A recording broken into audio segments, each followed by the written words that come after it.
Welcome to Wayne Bouchard. I always want to put the R in there and you don't like that. Wayne Bouchard, uh, Democracy 2.0. Welcome, Wayne.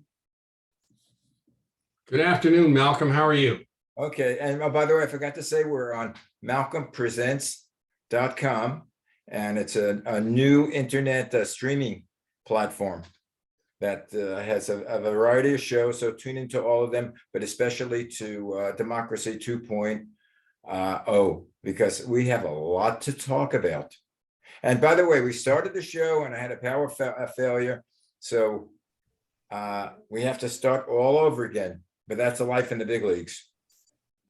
Yeah, the interesting part of that, Malcolm, is that I've spent 40 some odd years of my life in the emergency power business. And, that shouldn't happen because we should have had a UPS system on the computers. So that would not have bothered us. Well, I've been doing the show for about, the Zoom casting for about 2 years now, and that's the first time. Mm-hmm. I mean, there are times I couldn't get the connection at all. But this is the first time that I was in the midst of a show when I had the power failure. Well, if you were CNN, that probably would have cost you a couple $1 million. So, well, for me, it's only a few $100,000. So that's why they spend the money on the backup systems. Yeah, I have a backup system. I call you on the phone, Wayne, we're right. out. Right. So we were talking about the primary elections that occurred this past Tuesday, and also the month before, and we were talking about some issues that may be of concern to the Democrats, to the Democratic Party. The fact that the San Francisco District Attorney was recalled in a special election has significant implications to the progressive wing, especially of the Democratic Party, since Mr. Bowden was clearly trying to change the justice system in the U.S. and the voters of San Francisco weren't interested in that. They were interested in crime on the streets and homelessness. Those two things seem to be the resounding issues in both San Francisco and Los Angeles. Yeah, Los Angeles, we have a recall on Gascon, the present district attorney. And the thing is, some things I agree with them, some things I don't. I know there has to be a reform with the justice system, but sometimes I take it a bit too far. Mm-hmm. I mean, I can see where someone is arrested for a petty crime. I can see them be arrested for it, but I don't see where they're put in jail because they don't have bail money. There should be a way of letting them out in their own reconnaissance if either it's a first-time offender or it's a petty crime. The big thing is if somebody does a violent crime or is accused of a violent crime and is a repeat offender, not to say, okay, you haven't been charged, you've been charged, you don't have the bail money, we'll let you out for the next 30 days. That I can't see. Well, and I think in addition to that, the progressive wing of the Democratic Party has somehow or other coined this phrase, and I believe it started in Minneapolis, which was, quote, defund the police. No, which is probably will go down in history as one of the most ridiculous, obscene sayings that anyone ever came up with in politics, because in reality what they were trying to do was reform, right, not defund or eliminate the police department. And of course, the right-wing conservatives jump all over this and say that's the reason why we have this high crime rate and this homelessness. Homelessness has nothing to do with as far as I'm concerned, with the crime. Correct.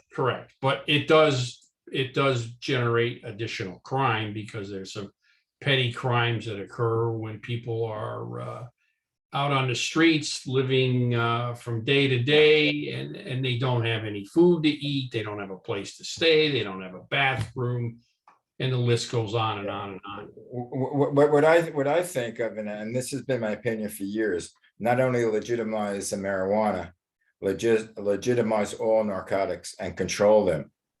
In other words, if you have a dependence on heroin, you should be able to go to a heroin clinic and get your allotment of heroin for nothing. Well, I would have to respectfully disagree with that. I think that instead of perpetuating the addiction, because it is an addictive and it is a disease, let's treat the disease. Right, but you can't treat the disease unless you know who is diseased. This way, the addict will be in, and parts of him getting the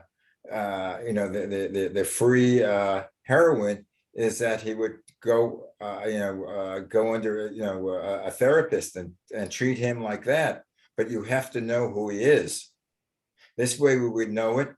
Would take out many of the people in jail now who were heroin addicts are in jail for a burglary or some sort of attack on a person to get the money to buy the heroin. If they didn't need the money, they really would not have burglarized or committed the crime. Malcolm, we don't have enough time to talk in the next half hour to talk about this issue because, addiction, alcohol and drug addiction account for about 80+% of the people who are incarcerated in this country. 80+%. And, more people die of alcoholism than die of heroin addiction or drug addiction. It's a complex problem, but it's not being addressed. It's not being addressed by the legal system, the justice system, or the medical system. It's just ignored. It's not being addressed at all. No, doctors will prescribe all kinds of pills to help people who are addicted to some sort of substance, and they're just giving them another substance to become addicted to. The oxycodone thing, that whole that's ridiculous. Where people got hooked on taking they had legitimate reasons for taking drugs for pain, and the company, and I forget the name of it, the company said, "Oh, this is non-addicting," and that was because they got someone at the FDA to side with them on that. Right, and I think that person at the FDA either worked for them before or worked for them after. After became a consultant. There's a fantastic documentary on not a documentary. It's a series on Michael Keaton. Yeah, I forget the name of it. What's it's Addicted or something like that. I forget. Yeah, it's Michael Keaton, and it's on cable.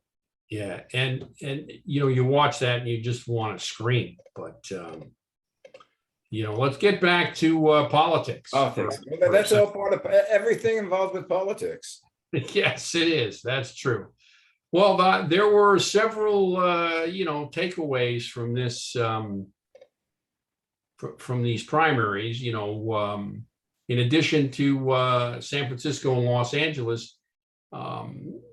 There were several challengers amongst Republicans in running for congressional seats that were challenged by, they were incumbents and they were challenged by Trump supporters because they felt that the incumbents weren't supportive enough to Trump.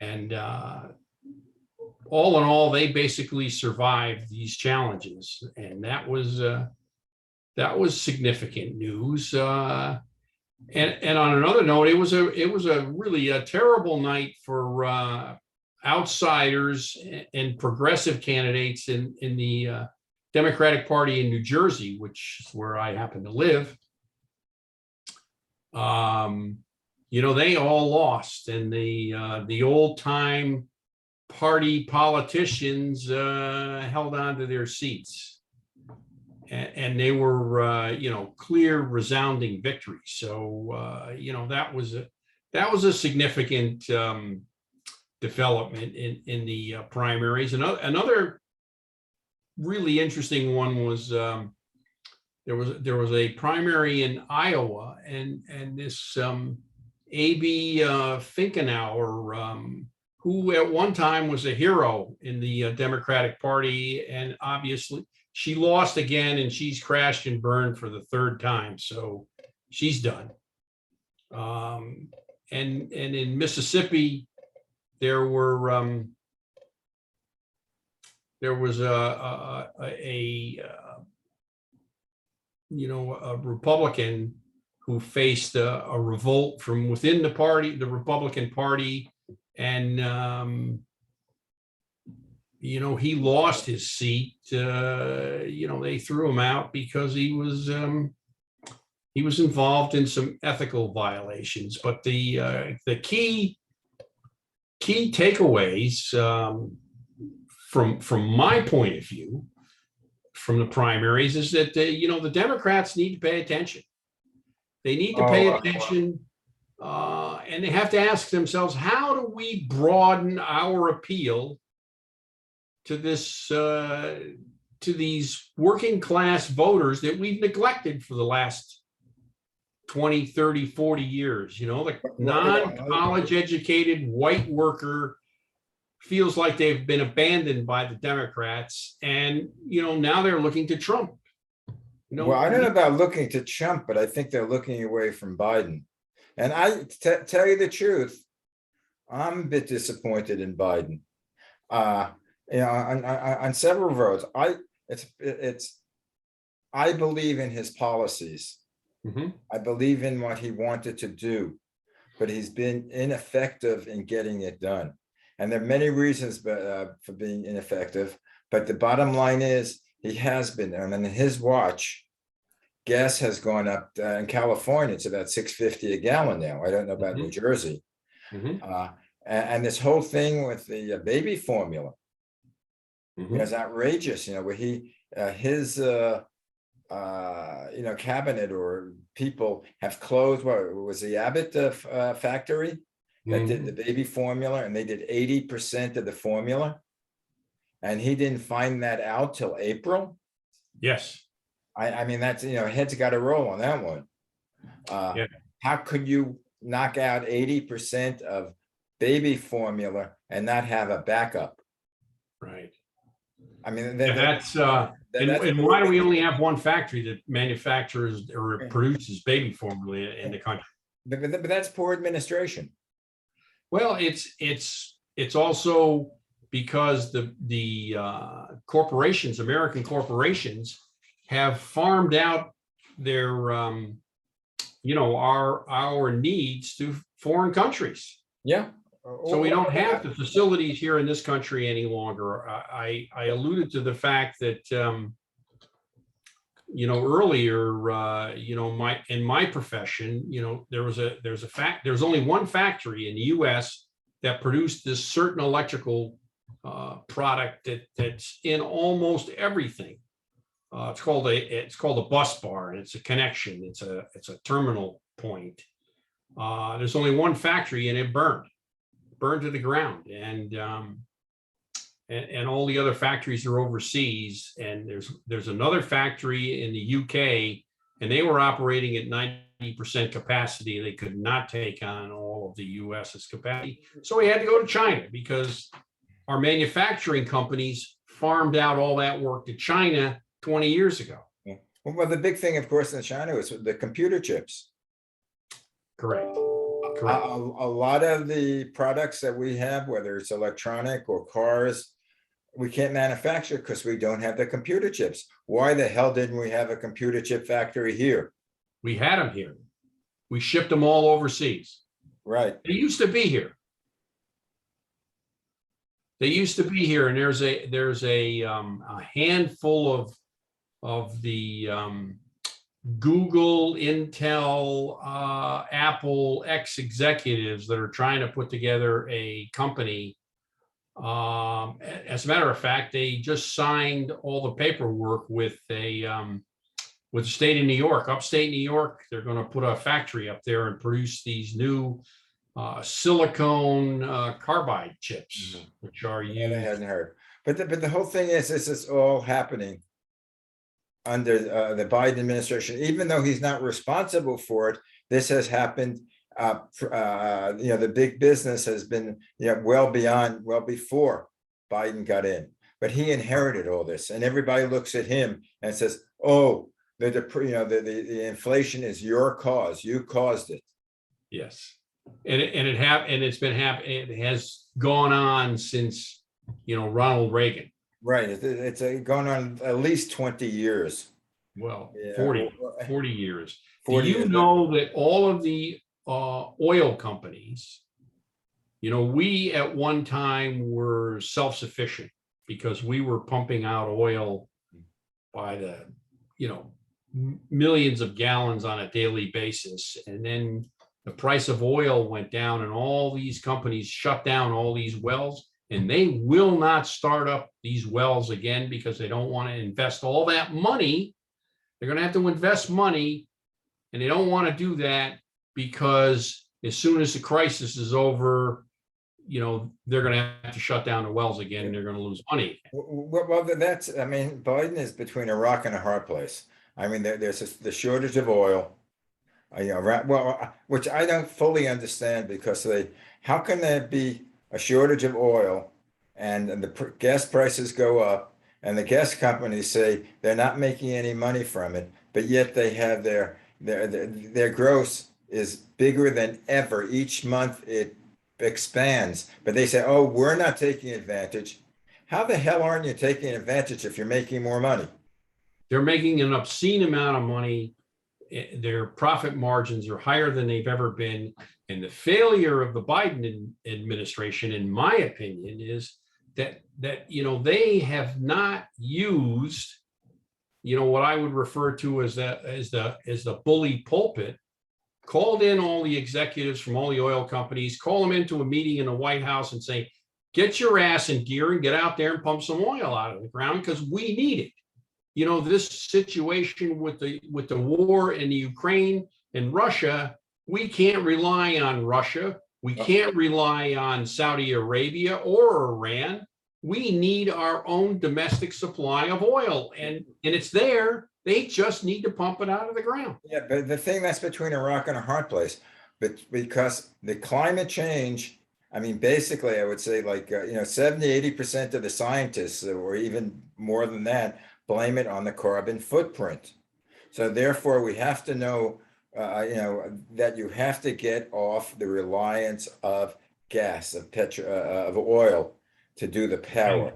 And how are you going to do that without a clear-cut strategy and a program for solar power, wind power, and electric vehicles? We do not have any of it. Well, I think that's part of it with the bill that was defeated, Build Back Better.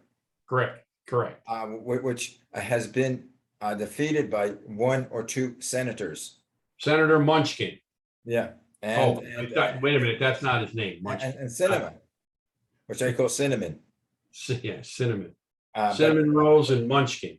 But and what he hasn't done, which again, supposedly he came in as a great arbitrator, the great mediator. He hasn't been able to do that. Granted that the Republicans have not budged an inch; they have stayed together. With Mitch McConnell, who basically I think should be walking around in a stroller, or I mean, these guys are so damn old, they make me look young, which is hard to do. Well, the other thing is that, you have to remember that all of these politicians, Biden included, are at the mercy of big oil, big pharma, and all these other corporate for lack of a better term, corporate oligarchs for money. That's how they get their campaign contributions. They don't Thanks. they can't campaign on our $25 donations. Thanks, Citizens United. Yes, that But is the root cause of all of our problems. but the thing is, what Biden doesn't have, who was it? Was it Teddy Roosevelt that said, tread lightly but carry a big stick? Yes. But Biden is not carrying that big stick. He has to be more forceful and say, screw them all. This is what I want. This is where it's going to be done. This is what you have to do. If you don't do, these are the penalties. I think He's that not- he wants to mediate. He wants to be the nice guy. You can't have the nice guy. You need the Senate reform. You the need buck stops here. I think Harry Truman said that. It's Harry. Which one? Oh, the Bucks. Yeah, that's Harry Truman. He had that on his Buck desk. stops here. The buck stops here, because again, what's going to happen is he's going to be destroyed. The Democratic Party, if nothing changes, will be destroyed in the next election, 2022. 2022 and then 2024, and then that will be, that will be the beginning of the end. Yeah. In my humble opinion. Well, what's happening now is sort of like the end of democracy. We're talking a democracy 2.0 with what's happening with the Republican Party and how they're trying to change the elections. That's going to be the end of democracy. It's not going to be where the federal elections. This is the first. Because they first can't year. win. The Republican Party cannot win unless they, maintain control of the House. And for years, for the last 40 years, the Republicans have been working on this strategy. And these other guys have been sitting back with their feet up on the desk, watching and doing nothing. The Republicans have taken over the majority of the state legislatures. That's it. Yeah. And then they've redrawn all these House districts so that, a Democrat can't get elected no matter what happens. And now they're changing the election laws. And what's going to happen in 2024? We're going to see a time and a place where we're going to want to overturn the election and call it a fraud. Yeah. Well, what's the matter? Yeah. Not the Trump supporters. It's going to be the anti-Trump progressive Democrats and independents that are going to say, this is a fraud. This is a phony. So maybe we shouldn't outlaw AK-15s. Don't say that, please. But that's another one. Yeah, I know. Maybe I'm simplistic. Why the hell does someone have to buy an AK-15 if he's a gun enthusiast? What does an AK-15 do aside from kill? It's not a hunter's weapon. It's not a self-defense weapon. Malcolm, it doesn't just kill. We did not talk about this beforehand. I want to read to you what a pediatrician from Uvalde, Texas, who took care of some of these kids. His name was Dr. Roy Guerrero. What he told the lawmakers yesterday. He says, and I want to read this to you, okay? Making sure our children are safe from guns. That's the job of our politicians and leaders. He looked at some of these kids and he said, 2 children whose bodies had been pulverized by bullets fired at them from an AK-15. They had been decapitated, whose flesh had been ripped apart, that the only clue as to their identities were the blood-spattered cartoon clothes still clinging to their bodies.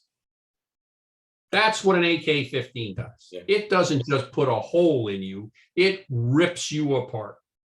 Rips you apart. Yeah, I don't know if you listen to the Matthew McConaughey. Yes. His speech. And I mean, he was getting where the only way you could uh, identify this student. I think this 10-year-old student were by her shoes, her green sneakers. Right. That And, was the only way you could see it. And then I think it was on either 60 Minutes or a Sunday Morning with Jane Pauley over the weekend. They were saying how these bullets don't only go through you, they blow up in you and blow up your body. They explode inside. That's what And they're making. And just to continue about these AR-15s,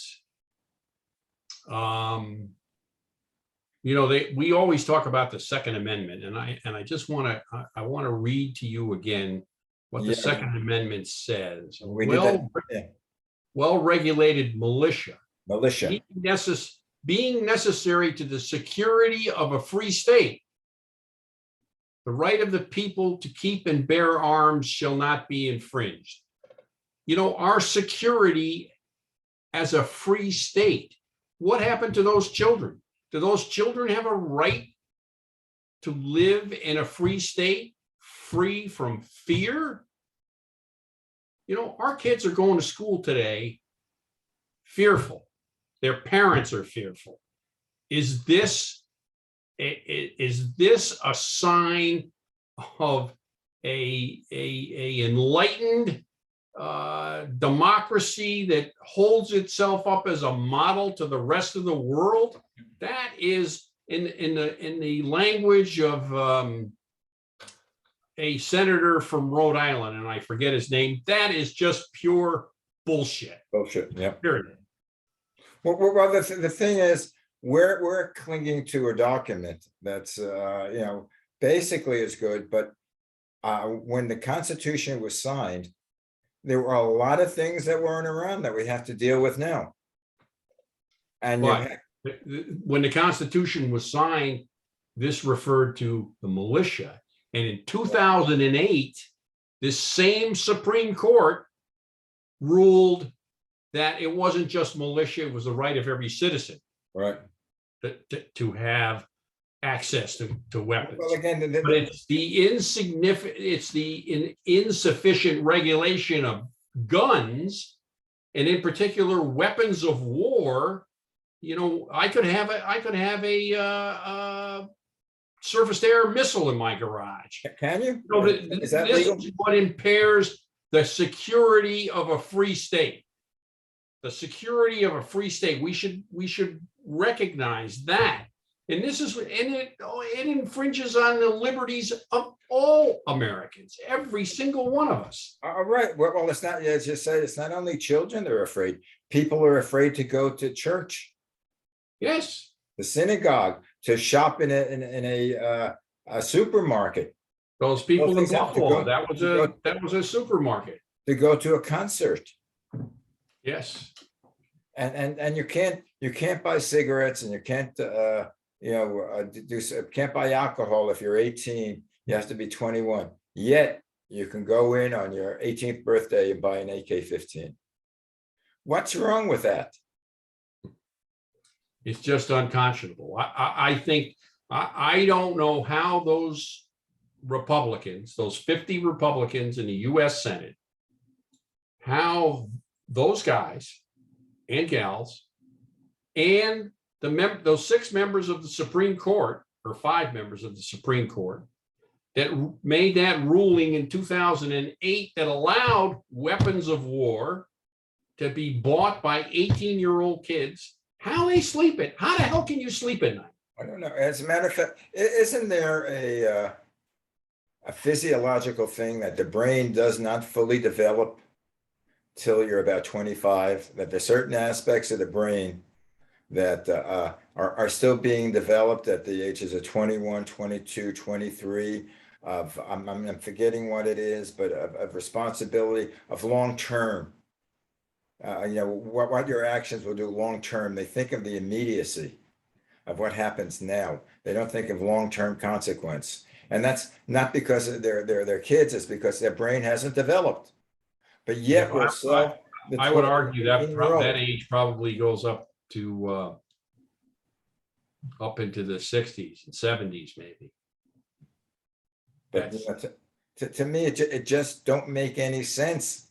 It doesn't make any sense. So, once again, I don't know how much time we have left. Let's see, we have 40 seconds.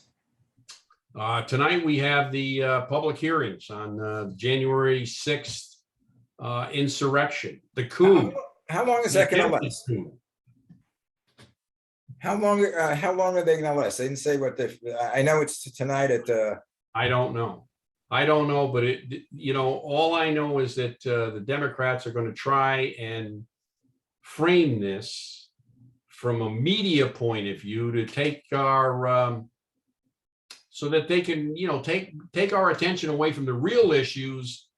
And this is a real issue, but they want to, reconfigure the whole message of the midterm elections to the insurrection and ignore all the other stuff. And they need to pay attention to all of this stuff, not just the insurrection, but they need to pay attention to inflation, and the condition of our society as a result of these guns being in the hands of children, because an what do they have 18-year-old to do child. with inflation, with crime, with homelessness, with immigration. And none of them, for whatever reason, none of them is being handled. It's partly because of the blocking of, two senators and also that we had the filibuster. Do away with the filibuster, and next week let's talk about the filibuster, what Right. it is, and why we have it. Let's do away with it, and we'll talk next week about that and about the what we learned with the new the Senate January 6th commission. Have a good weekend. Plus, there's a hockey game on tonight too. I'm not a hockey fan. I'm a basketball fan, and I'm disappointed in Golden State because not that I love Golden State, but I hate the Celtics. Oh, well. Anyway, Who is that? listening to Democracy Good night. 2.0 with Wayne Bouchard, and you're listening to this on MalcolmPresents.com. If you have any comments, please let me know at malcolmpresents@gmail.com. Speak to you guys next week. Bye, Wayne. Good night. Bye now.